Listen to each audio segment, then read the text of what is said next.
You're watching Leafs Morning Take with host Nick Alberga and former NHLer Jay Rosehill. The show starts now.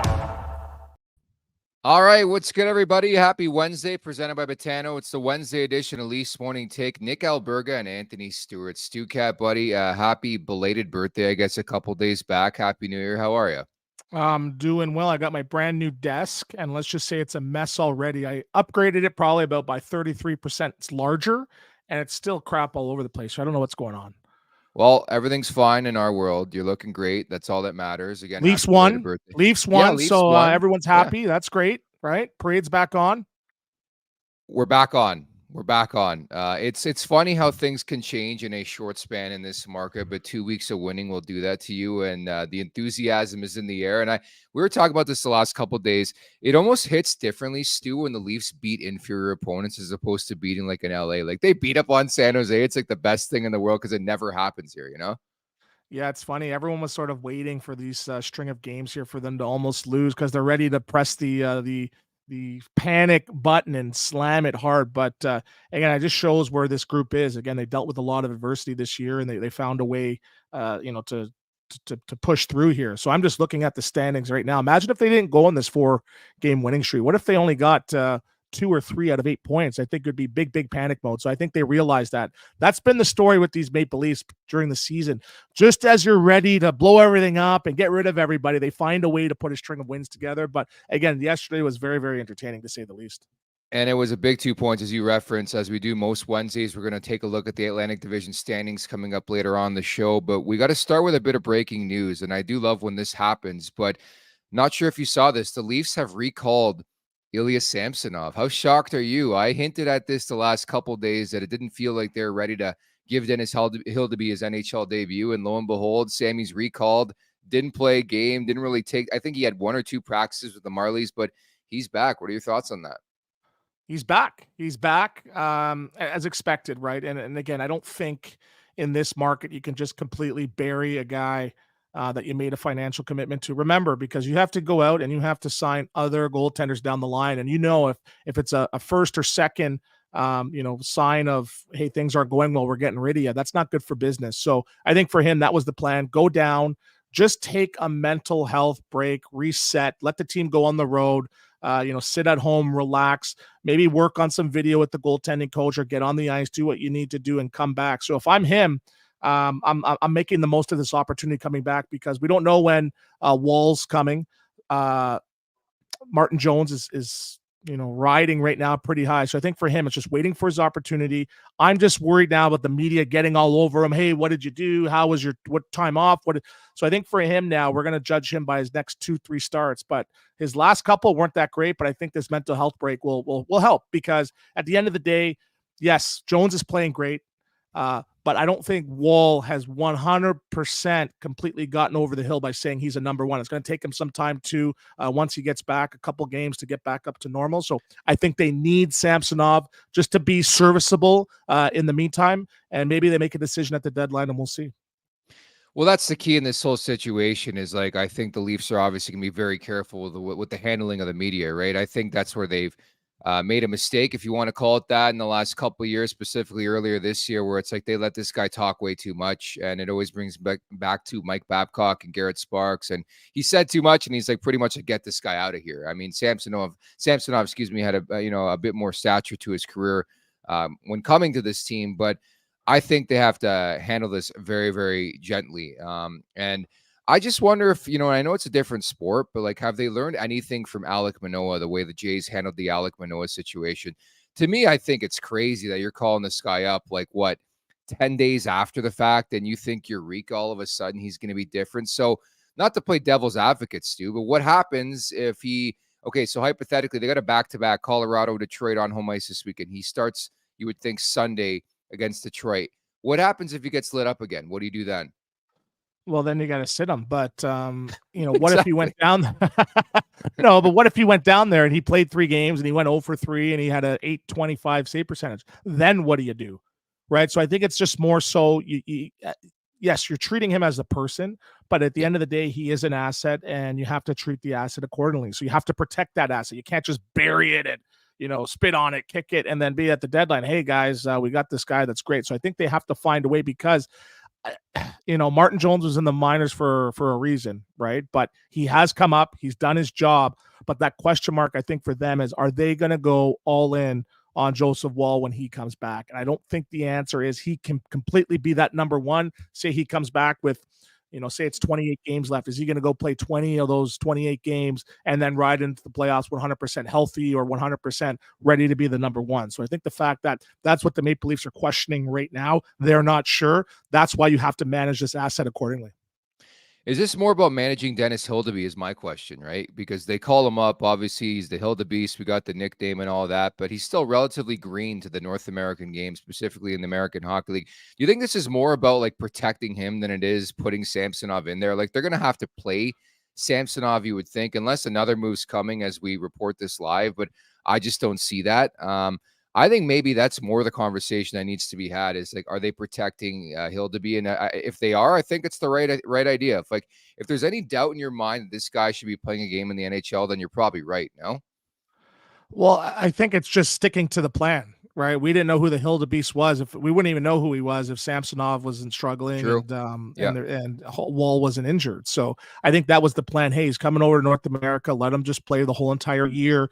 Get him a taste of what it's like to be on the road, to be with the boys, to get a paycheck, a couple extra zeros on the paycheck at the end of the month there too. But what you don't want is you don't want to kill goaltenders' confidence, right? The goaltenders are the weirdest position, the weirdest type of players.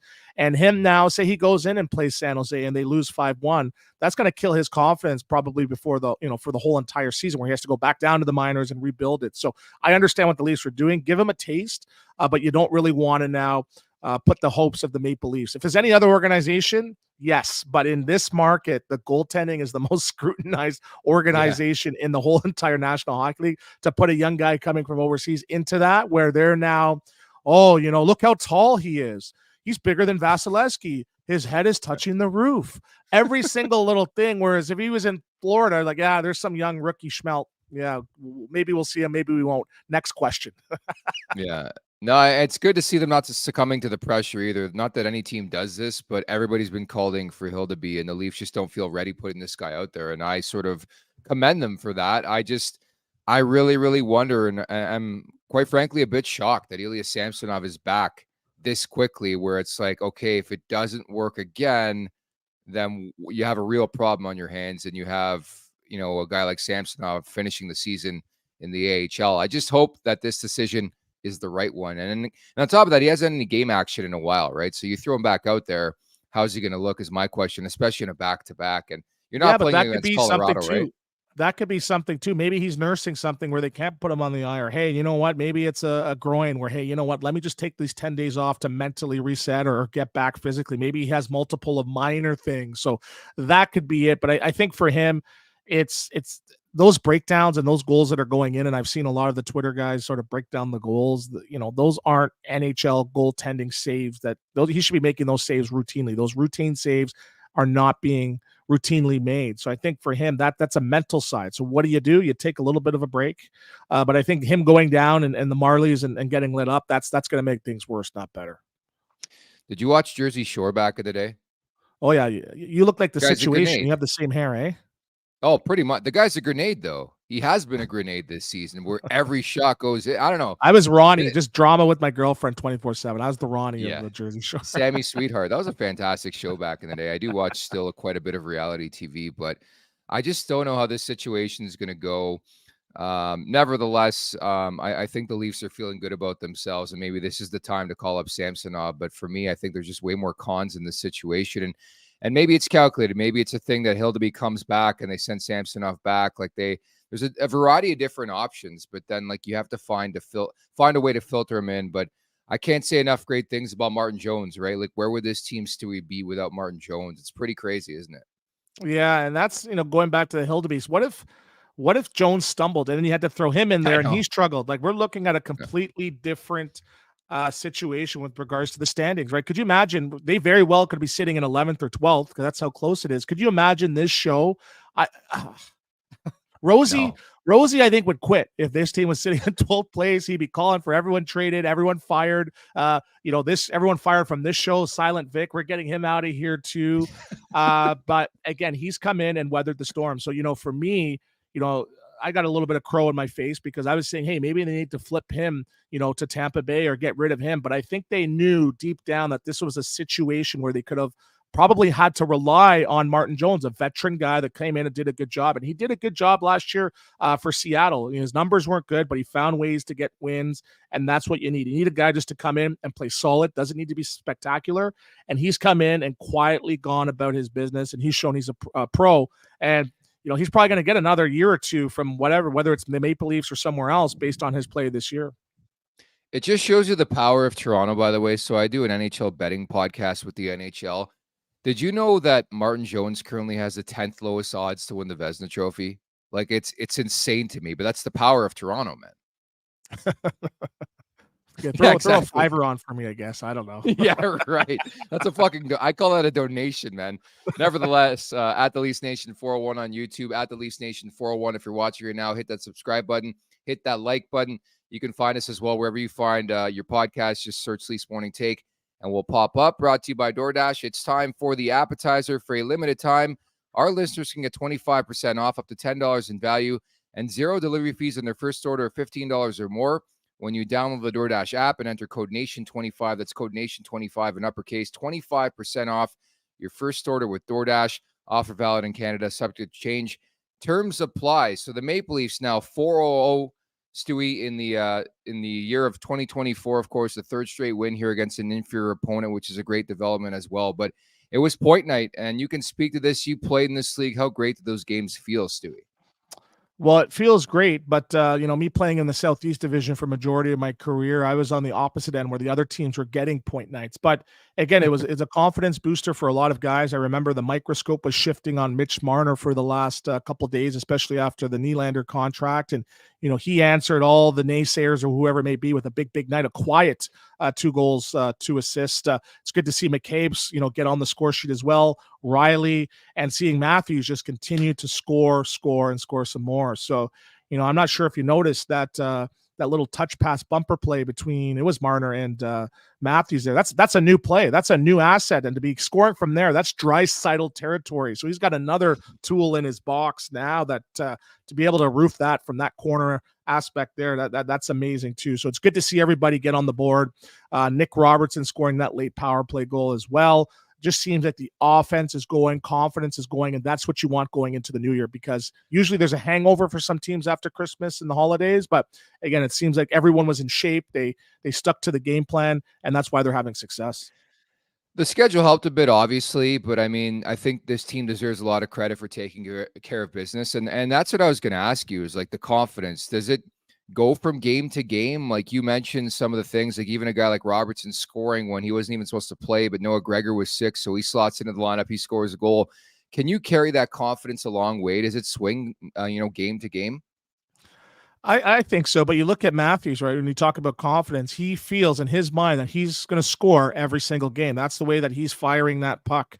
Same thing, with Marner. He has some off nights, but he's continually a threat. But I think for them, it's just more so, you're seeing the evolution maybe of the leadership group. They're not taking their foot off the gas. You're seeing Morgan Riley get involved. He's always activating, jumping in. Tavares is scoring timely goals as well too. So I think now we're seeing a bit of a culture shift with this group. And yes, we can go back to 3-4 weeks ago against the Columbus Blue Jackets. Those happen, but consistently they're showing up on time.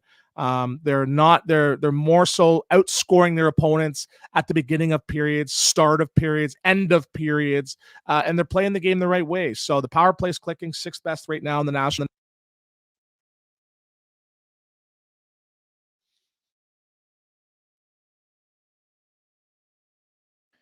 It is interesting, I think, when you look at some of the variety of different goals they scored too, right? With the way, Marner scores that goal and Holmberg, like it was a variety and assortment, which is always great to see too, right?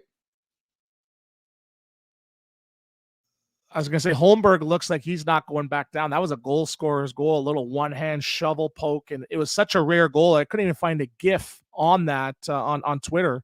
to see, how that goal was scored. But no, that was great. But I like it. It wasn't just the top guys showing up, scoring all these goals. It was a variety. I'm not sure who got the belt yesterday. I didn't see that. Maybe they should have given it to McCabe. It was Marner. Marner. Okay. Marner got it. But I like the variety.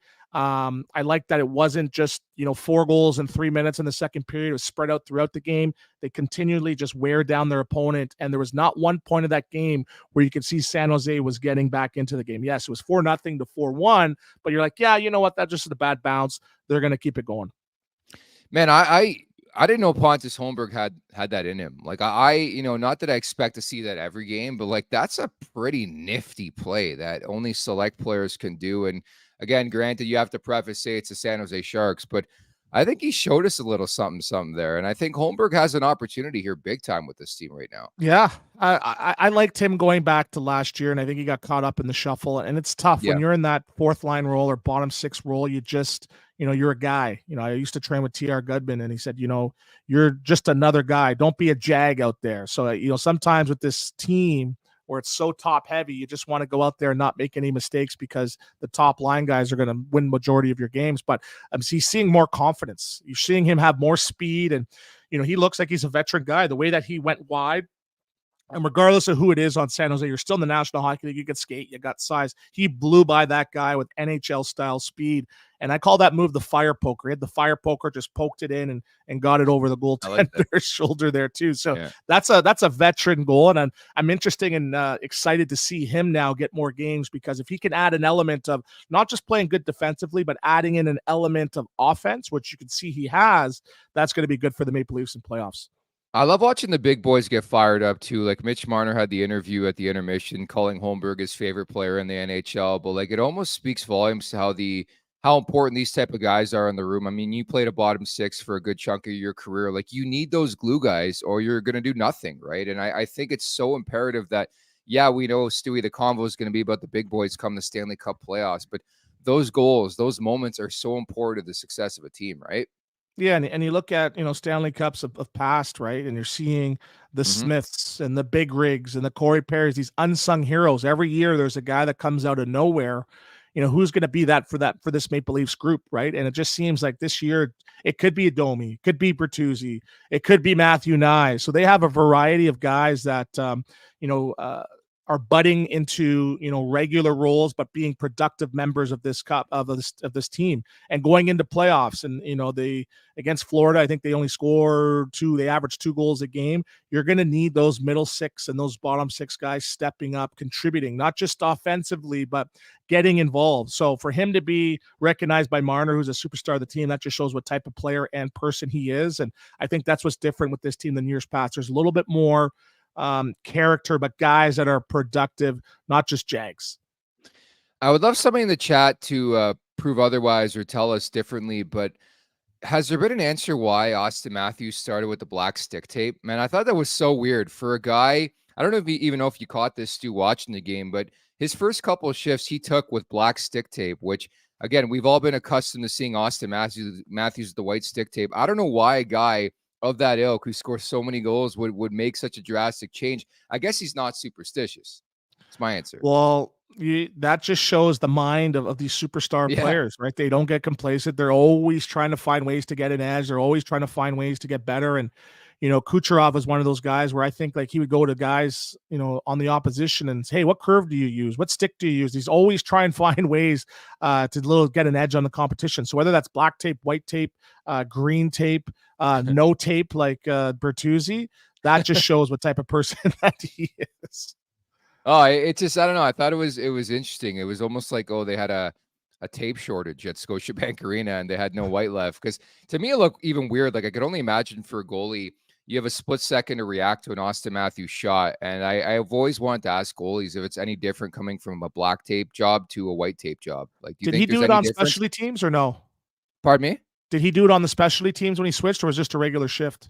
I think it was a couple. It was probably 3 regular shifts, like 5-on-5, and that was it. He said they showed him taping his stick with the white tape. Maybe he's getting his all-star stick ready to go. Maybe he's got like. I think so. Like I don't know. I just thought it was really weird, and maybe I'm more superstitious than others. Like I played baseball growing up. I would never touch the lines, like going out to the field. Like hockey. Like I mean, you played hockey players are the craziest superstitions, but some guys are not superstitious. That's all I can draw, because he comes out there, he changes his tape, and then he scores a filthy goal, right?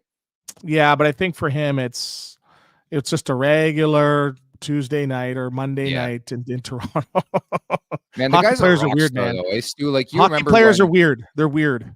yeah. Oh, very weird. But the guy's such a rock star, though, man. You remember his debut, scores 4 goals in Ottawa. Just, I can't remember a player who plays with this much pizzazz, but like confidence, like, I'm gonna fuck you up. I'm gonna score on you. Like, imagine being a goalie in this league. I don't care who you are, facing Austin Matthews, where a guy just scores with this type of ease, and then you add this into your arsenal when you're scoring from like the half boards and a shot that needs, it needs to be so precise, like a laser to hit. And then you're scoring like that. I just love the moxie of this guy.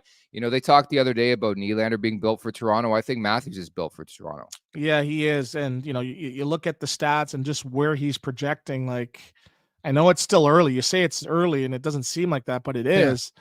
He's probably going to go down as one of the greatest, American goal scorers at the very least, right? 600, 650 goals, 700 goals is in his purview, right? So obviously there's health and all that, but you're almost more surprised when you check the stat line at the end of the game that he doesn't score than when he does, just because the array of goals that he has, the variety, he's not afraid to go to the net. He's adding more. He's scored now from Draisaitl territory. But just the release, the quick hands within.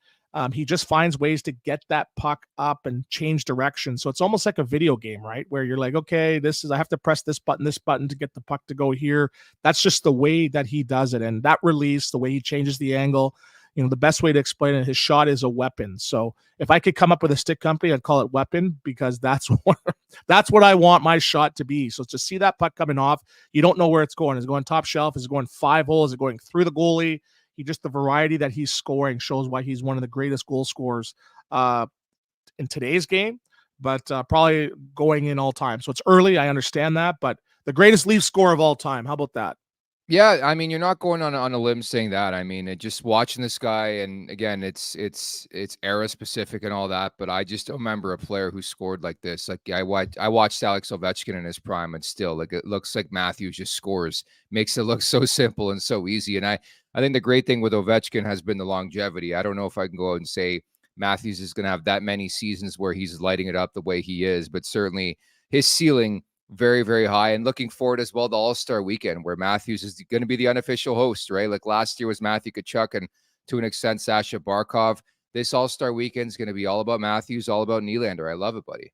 Yeah, I heard that you set up a party with him at Two Cats, right? Is that flyer out yet? Is that true or no? No. It is not true, but there could be something at Mademoiselle right beside Two Cats, Paris, Texas, or something. But no, it shows, right? And I'm sure Justin Bieber is going to get involved, and it just shows. Like you mentioned, that moxie that he has. He just has that swagger, and it doesn't come off as cockiness. You're like, this guy's a cool guy, right? And you're talking about him, the longevity. This guy might have $200 million in his bank account before he hits 35. He might not want to do that. He might not want to play. He might not want to play that long. But again, it's good to see now that he's healthy. He's playing some good hockey, and I think the way that he's trending, he is that good, and he's that elite of a goal scorer where he can win a series by himself. So I want to see that transition a little bit more into the playoffs, but he's trending in the right direction 100%. Well, that's the last thing for these guys, right? And we can transition the conversation into Nylander, and I aptly put it for you, Stewlander. I named the topic Stewlander, which I'm sure you'd love, and you look a bit like Stewlander today. But this segment is brought to you by Charm Diamond Centers. Get custom ring building delivered in less than 4 weeks with the Charm Masterpiece program and an unbeatable pricing policy. Check out a large selection of Canadian lab-grown diamonds. Mine diamonds and don't pay until 2025 with their instant in-store financing OAC. For more information, go to charmdiamondcenters.com. So we haven't caught up since the extension became official. What were your thoughts when you saw it go down, Stu? Well, I'm just going to start off by saying the limited edition Willie O'Ree skate signed by William Nylander last year, I think the value just went up. I paid about $500 for it. I think it's gone up to about, probably, $1,000, $1,500 if you want to take it off my hands right now too. So again, it's good to see him re-sign. It's funny. I see the naysayers in this, and it's like as if they're shelling out the money to pay for this contract, right? As a fan or as an analyst, why do you care about the cap and all that? But again, he's earned his contract, and there's certain players where you're gonna get what you're gonna get, and you knew that him on the open market is gonna get anywhere from $11.5 to $12 million. So I heard the reports of them saying, well, can they flip him for a defenseman? If you have an elite player, and it just so happens that they have 3 or 4 on this team, you have to find a way to lock them in. So I like the deal. The money, you can say it's tough under this current salary cap structure and with this group, but you let this guy go. Where are you going to replace these 40 goals? Where are you going to replace these 40 points? Where are you going to replace this guy that shows up in the playoffs? So that's very, very tough. And yes, if you have a Hyman and you have a Mikheyev and you have a Trevor Moore, you might say, you know what, we're going to put those guys into that role and see what they can do, but they don't. They're very, very top heavy. They have to keep them. And for me, I don't like the reports that, he had a great start to this year. He scored 40 goals last year. He's been one of the most consistent point getters and point producers for this Maple Leafs team since, the last 4 or 5 seasons. So, yes, from a cap standpoint, yes, it's going to be harder for Tree Living to manage that. But from a Willie Nylander, he earned this paycheck. He earned every dime. And I think 6 out of those 8 years, I think he'll be well worth the money, 100%. I think that's an important point to bring up, that it wasn't like Nylander just showed up and he turned into a 120-point player. Like he's been building. I mean, last year was a building moment, the beginning of this year. And I don't think the consternation in the market is more so about Nylander being deserving of that money. It's more so, should they allocate that money to Nylander? But again, to get the conversation back to the previous administration, you gave all these guys no movement clauses, and that's going to be the big conversation now with Mitch Marner. Yeah, it might make more sense to move the guy than to re-sign him, but you have a no movement clause locked in right until July 1, 2025, when this guy becomes a free agent. If he doesn't want to leave, he ain't going anywhere, which means you're going to be hard-pressed to make a trade. And then on top of that, Stu, can you walk a guy like Mitch Marner to free agency? That's the question they're going to have to mull over here.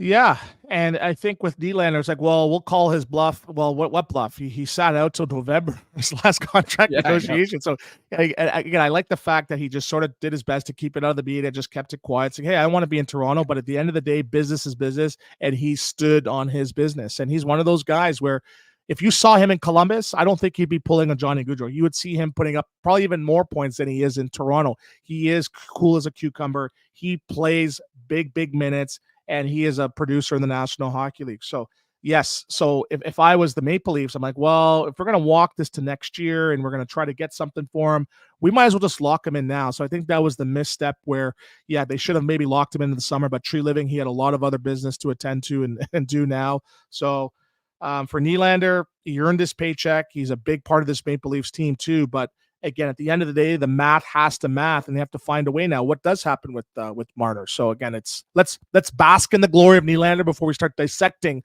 what this team does with Marner. But the one thing I want to say, John Tavares isn't taking $2 million, $3 million. He's been at a point a game since he's been here. So he's getting his next deal is going to be a minimum $25 million. Whether it's 5 years, whether it's 6 years, whether it's front loaded. He's not taking any significant discount. He's going to still be a $5-6 million player when it's all said and done as well. Well, I was going to ask you, how high would you go with that next extension for John Tavares? I think in unison we're saying, keep John Tavares, but it's got to make sense. How high would you go if you're Brad Tree Living? Well, how old is he right now? He's 32 or 33, I think he's at 90, right? So he would be 33, I want to say. Right? Top so, everyone's talking as if he's 36 years old, right? And, True. You see him, this guy's I hate using the term, he's a hockey nerd. This guy's going to play until he's probably 38, 39 years old, right? Would you not picture him being like Spezza playing? So, true. You give him his 5 years. It's going to be 5 times 5, 5 times 6, whether Leaf Station agrees with that or not. That's what he's going to get. That's what he's going to be asking for. Yes, he wants to stay in Toronto, but there's a big difference between 3.5 and 6 or 5.5, which I think still he'll be that player at the end of this contract. So again, we don't want to get ahead of ourselves too much, but that's the reality of the situation where he's at, because he's been consistent too since he's been here. It's just the fact that we're talking about the Mariners, we've been talking about the Nylanders, we've been talking about Riley's. He's just quietly going about his business as a number 2 center, and you have to pay a premium, not 10, 11, because you can't afford that, but that's still what his value is going to be after next year. My rebuttal on that. So just looking, he's September 20th. That's his birthday. So he'll be 35 when the new contract kicks in after next season, wherever it may be. But we hope and we think it's going to be Toronto. He reiterated he wants to be a Leaf. I wouldn't be able to go more than 3 years. Like, I understand what you're saying with 5 years. If you want 5 years, then you're not getting $5 million per season. I'm paying you out that way. I think a deal that makes sense is something similar to like what a Claude Giroux signed with the Ottawa Senators. Like, I think there's going to be some comparisons to be drawn by the Tavares side, but I think a 3-year deal would make a lot of sense. Do you have any issue with, the way he skates and how slow his game is? Like, I know he's a quicker type guy with his mentality and his IQ, but as he ages, will that play a big time factor, do you think, in JT's career? Well, if you're saying that's the problem, well, what's the solution? Who's going to step into that number 2 center role, right? Who's the big prospect for? Is it going to be Minton? Who's going to be stepping up? Did you say McDavid? Okay, now we're this conversation's going into a different way. Yeah, Vic. I like Vic. What if it's Stamkos, right? But again, Stamkos isn't coming for, So anyways, let's just say it's going to be $20-something million. So whether that's 3 years, whether that's 4 years, you're saying 3, I'm saying 5. So 4 years, 5.5. So whatever that is, $24.5 million. Let's call it a day, lock them in. But again, you lose a guy like that. Who are you going to replace? Who replaced the Hymans? Who replaced the Mikheyevs? Who replaced the Trevor Moores, right? I know you have Nyes coming up. I know you have Domi for 1 year, Bertuzzi for 1 year. So you need to have not just Band-Aid solutions, but long-term solutions now, filling out the rest of your roster, right? And if it's not prospects, what are you going to have to do? You're going to have to go out and do it through free agency. So if you have to pay a bit of a premium to keep John Tavares, you have to do it. If not, remember, how many guys did they sign this year to free agency? How many hits? As many misses as hits. So you're saying, well, we got to rebuild the middle 6. We're going to add 5 guys. You're probably only going to hit on 2 or 3 of them. So you might as well keep the guys where you know what you're going to get. You're going to get your 70 points, your 80 points from John Tavares. He doesn't seem like he's dropping off. Majority of his goals, they're not on the rush. They're not on the fly. They're down below the dots. He's a good net front power play presence, good bumper guy as well too. So I think John Tavares, you have to find a way to lock him in. If not, who's coming out? Who's coming here? Who's coming?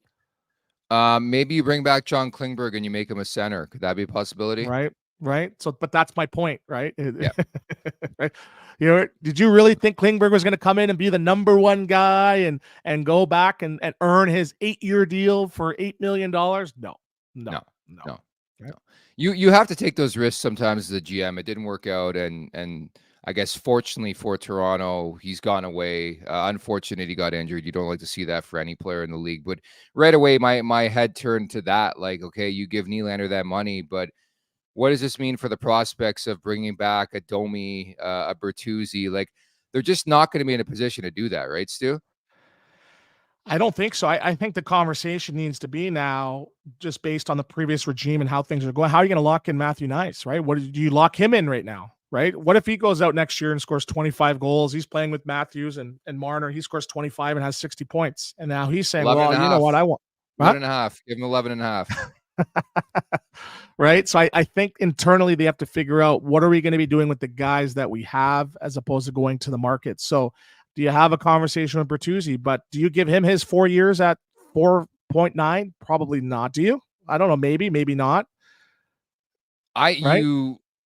Dude, they've set this precedence where you want $6 million, you're getting $6 million. Like they have to. You say that, but what about the Mikheyevs and the Hymans, right? And you got rid of a Trevor Moore, and you got rid of a Barabat. So there's it's like almost like a conveyor belt where once you're internally here and then now you're making more than $4.5 million, you literally fall over the top and you drop. And then now they bring another guy, right? So yeah, they got them for this 1 year, but they're going to go up to the Bertuzzis and the Domis and, well, the cap, can you lock in for 3.5? And the answer is going to be no. Okay, boom. Who's next? But the issue is now, every time you bring these guys in, it's a 50-50 chance that they're going to hit, right? So that's my thing, is you need to lock some of these guys in, give them a little bit more term, less money. But I'm saying this is a completely different team if you have the Mikheyevs and the Hymans, where you wouldn't be in problems with this, where you have to, these long-term problems with these top players would not be as hard to make if you had those middle 6 guys. right? Producer Vic makes a great call in the chat. It's like Leo DiCaprio. Did you see this trend in this guy's life where the girl turns 25 and he just dumps them, throws them to the curb? If you make more than 4.5, you're making more than 4 or 4.5, you're gone. You're gone. Kapanen, you're gone. Yeah, we'll call it Who the else was there? DiCaprio effect. You're Yeah. gone. It's kind of funny. Leonardo DiCaprio. Yeah, you're gone. Yeah, I like that. I like that.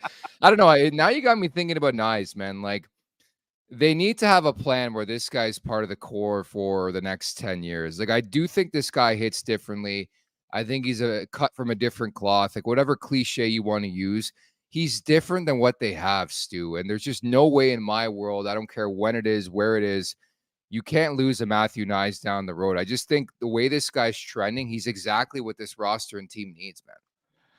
Yeah, and it's easy to look at the numbers and say, well, he's going to have to earn his due. But if you watch the game and pay attention to the nuances, the little things that he does, his little shovel passes or spinning off the wall or he came in. I was talking about the other day about Marchand, how he came in and just spun in on the zone, just had so much time and space. I saw Nyes do that yesterday where he was getting that respect. I know it's the San Jose Sharks, but to be in his, it's technically his first year, to have that confidence on the wall, and he's bullying guys. He's going in the corner, bullying guys off the puck. Like, he's turning into a premier power forward. So yes, it's early to talk about, what are the long-term prospects for this guy too, but he is a top 6 forward on this team right now, right? And he is dominant at times. Yes, it takes time to get accustomed to the NHL and what you need to do in the daily life of that, but this guy can play. He's a hockey player. So I think if there's one thing you can learn, it's an asset. This guy looks like he's going to be like this and get better every single year for the next 5-6 years. So you have to find a way to lock him in. That's my opinion. Yeah, and again, they got some conversations to be had in the offseason when it comes to John Tavares, when it comes to Mitch Marner, Matthew Nyes. I mean, the free agency too. There's a reason why they created this opportunity in terms of cap space, and I think to that point, like, a lot of people, Stewie, have wrapped the conversation in next year. When you're paying 4 guys around $11 million bucks or more, you're going to have to filter in these gem deals, right? That's why I think it's not imperative, but like, I'm so intrigued. Like, Fraser Minton, can you crack this roster next year? I think Easton Cowan's going to get a shot to crack this roster next year. Like, I think that's where we're at, where it's like you almost need these younger players to progress quicker than normal because you don't have money to go out there and get a guy like a Max Domi or an additional Max Domi to slot in your lineup. You're going to need guys to elevate. Like, Matthew Nyes, going to be a top 6 guy moving forward. Like, you need guys like that to emerge, or you're going to be in a bit of trouble next year. Yeah, you have to develop, right? Or you go to the Wells and you get a Gregor, right? But again, for every Gregor, there's how many guys that did not work out under this system, right? So that's the one thing I think where if I had to be a little bit critical is the promotion and elevation of their prospects, right? Benoit, Benoit's coming in playing some great He's been hockey. Awesome, man. But how do you not have a guy like that in your system, right? How do you not train and develop and bring up a guy that can play a number 6 defenseman? So who's coming up, right? And I'm a little bit critical because you look at a guy like Robertson, right? He should be a lot further along than where he is right now. And yes, some of it's due to play, some of it's due to injury, but I think most of it's due to opportunity. When he got in and they put him in, he wasn't necessarily put into a position to succeed. I'd love to see what a Holmberg can do with 14 minutes a night, right? Yes. So again, as opposed to paying the Bertuzzis, yes, great player, but why not promoting a guy within? Give him 15, 20 games, see what he can do in a middle 6 role, see what he can do with 15, 60 minutes a night, because you're looking at these teams, that you're looking at teams like Dallas who are bringing up these guys, and they got other guys that are even more exciting in the minors. You have to be consistently consistent with your prospects, and I think that's what Toronto needs to do. So whether that's through the draft or what it may be, they need to have guys that you need to be getting excited about. We were so excited about Minton. Then he got sent down. World Juniors wasn't great. Like, oh yeah, Minton. Yeah, I guess he's okay. So who's the next big thing? And they struck gold with Nyes, but you need to be consistent with having players like that in your lineup. Are you ready to cut the cord on Nick Robertson? I'm there, man. I'm at a point where it's like, if they scored trade last him night, come on, dude, it was a 7-1 goal. Like, he just, again, and maybe it's victim of this market, but since the day he was drafted, the comparison started. He's Jason 2.0. They're not even in the same house. The wheel, like, can he I just be? don't think.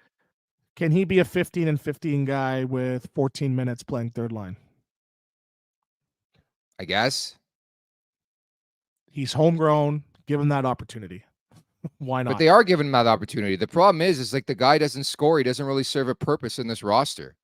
Yeah, but that's, again, he started off in the minors this year too. So then but I'm saying is you're paying, $4 and $5 million for those guys to play third line because you're so top heavy. You need to plug in your prospects. So I think for Robertson, he's gotten a pretty good runway right now too. But again, he scored a power play goal yesterday, but is he really getting that real opportunity? And it's been 20, 25 games, I think. So let's evaluate after another 15. But I think he could be a 30-point guy, 15 goals, 15 assists. If you're on the third line playing some penalty kill minutes, that's fine for me. But I'm saying is, what about the next Nick Robertson? What about these guys that you have in the farm that you're going to be drafting? Are you really going to be able to plug them in and give them a role to show what they can do? Because if you just keep going to the well in free agency, it's tough to build championship teams consistently through free agency. Leafs Nation is very, very protective, including in this chat on Nick Robertson. I'm getting some pushback on not chirping, shitting Robertson, whatever you want to call it. I don't know. I don't know what his ceiling is. Where's that? I can't see the chat. Oh, it's on YouTube, buddy. Oh, no, sorry. But yeah. So anyways, that's not me, fans. That's Nick. I said keep Nick Robertson. Alberga says get rid of him. So make sure you direct all those negative comments towards him. No, do it. He's not a bottom six checker, and you can't play him in your he's just consistently inconsistent, and I can't have that, and I can't wait around until this guy's 45 years old to figure it out, if he ever. So who do you pay $3 million to? That's the thing. You have to deal with it and find a way to elevate him, or you got to go pay $3-4 million for someone else to do the job. Send him to Pittsburgh. Send him to Philadelphia. I don't care. He doesn't want to go to Philadelphia. The problem too is like they can't even include Robertson in any deal. Like he's not going to be the focal point of any trade because I don't think he has any value. I think he's valued in Toronto, and that's it. I mean, it's a sad reality, but it's true. But you say that, but you're telling me he can't go do what Trevor Moore did, get traded and get an opportunity and make the most of it. He could skate. He's got a good shot. You saw that release yesterday in the power play. So I think for him, he realistically for his career, I think he needs a fresh start. I think he needs to go somewhere where he's valued a little bit more. But I think at the end of the day, he needs an opportunity. And you cannot say that he sat here, whether he's earned it or not or whatever, that he's legitimately got an opportunity with this Leafs team.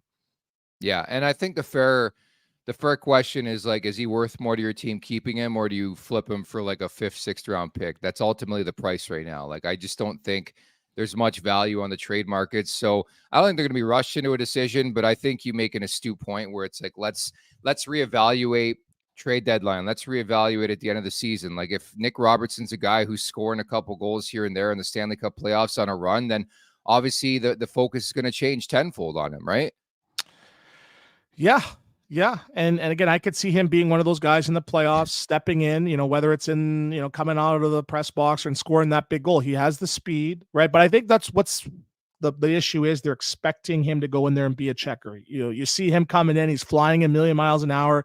He throws a check and he ends up falling. So I think for him, it's just finding, and that's hard. It's hard to figure out what you are in the National Hockey League. I'm still trying to figure it out, and I'm out of the league. I thought I was a skilled guy. They're like, Stewie, you need to be an up and down fighting type of guy. And I said, no way. And I was out of the league. So I think for him, it's just, he's got to figure out what he is. And I think for him, it's a third line checking winger, penalty kill that can chip in with 10, 15 goals. And if he figures that out, they need guys like that.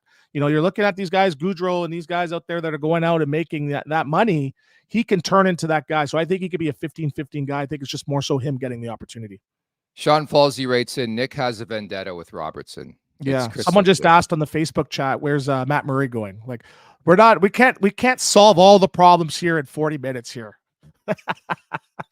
Matt Murray got a shutout for Dallas the other night. Yeah, he's in Dallas. Yeah, Keith, he's already in Dallas getting a shutout. What are you talking about? Dude, I think the cherry on top to this movie this season for the Leafs is like they have no other options in between the pipes. Matt Murray emerges, gets rid of the crutches, and shows up for game one. We're gonna get Jean-Claude Van Damme from Sudden Death to come in. Remember that movie where the goalie, the coach taps him on the shoulders? He's got like a tan face from being at Robida Island. I think that'd be an incredible narrative.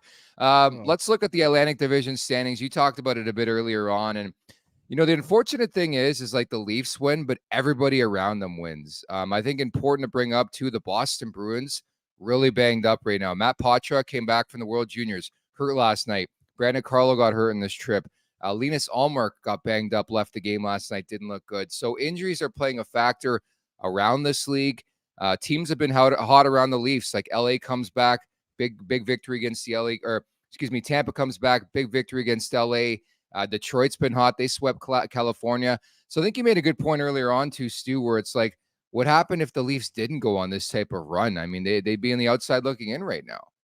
Yes, and that would be panic mode for the whole entire Leafs nation too, right? And I've been waiting for like 4 years now for the Boston Bruins to come back down to earth. And again, yeah, they lost they got points in their last 3 or 4 games here, but again, they're looking like they're slowing down a little bit as well. So the one team that I'm worried about is the Florida Panthers, who just seem like they've been on a they've been a wagging as of late. Was it 5 or 6 wins in a row? They've been playing great. But the one thing is too, is Tampa Bay really just going to falter and toil around 500 for the rest of the year? Can you not see Kucherov taking his game to another level, Stamkos maybe playing his way off the island, and Vasilevsky getting out of 895 and getting up to a 915, 920? So I think for the Leafs, they have to stay consistent.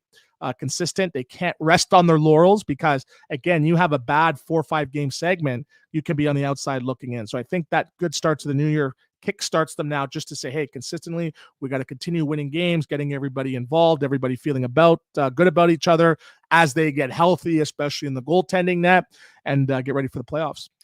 Got to keep things going, and certainly, what's coming out tomorrow night, and that's another stop on Long Island, and it's going to be another angry and hostile and pissed off crowd as JT makes yet another return. Then they got a back-to-back over the weekend with Colorado and Detroit on home ice. So I think they deserve a lot of credit. Took care of business to get some inferior opponents in there. They beat LA.